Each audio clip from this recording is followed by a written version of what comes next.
Hello বন্ধুরা, আসসালামু আলাইকুম। আশা করি সবাই ভালো আছে। হ্যামস্টার কমব্যাটে এতদিন আমরা যে ক্যাপচার ফিল আপ করে 1 মিলিয়ন কয়েন প্রাইজ পেয়েছিলাম, সেই ক্যাপচারটি আজকে থেকে পরিবর্তন হয়ে গিয়েছে। এতদিন আমরা ব্যবহার করেছিলাম ইংলিশ লেটার, এখন তারা দিয়েছে, দেখতে পাচ্ছেন আমার স্ক্রিনে 2048। এই ক্যাপচারটি আজকে দিয়েছে। এই ক্যাপচারটি আজকে আমরা ফিল আপ করি। তাহলে চলুন কিভাবে এই ক্যাপচারটি আমরা ফিল আপ করতে পারি। ক্যাপচারটি ফিল আপ করার জন্য ডেইলি ক্যাপচার অপশনে ক্লিক করব, তাহলে এই অপশনটা লাল হয়ে যাবে। এটা সবাই আমরা জানি। তো এটি ফিল আপ করার জন্য এখানে সর্বপ্রথম আমরা উঠাবো টু উঠানোর জন্য ট্রিপল ড্যাশ।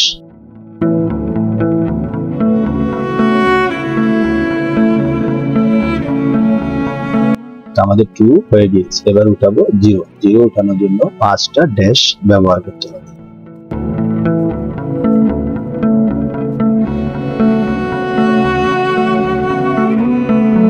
তারপরে উঠাবো 4 উঠানোর জন্য 4টা ডট, একটি ড্যাশ।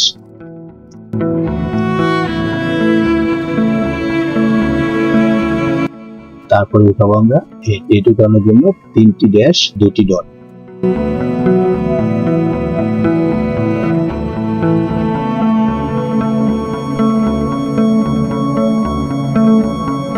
বাস, আমাদের ক্যাপচার ফিল আপ হয়ে গিয়েছে। তারপরে টেক প্রাইস, এটা উপর ক্লিক করব, তাহলে দেখতে পাবো আমাদের ফিল আপ হয়ে গিয়েছে। ভিডিওটি সম্পূর্ণ দেখার জন্য অসংখ্য ধন্যবাদ। অনুরোধ রইল চ্যানেলটি সাবস্ক্রাইব করে পাশে থাকা বেল আইকন অন করে রাখবেন। ধন্যবাদ।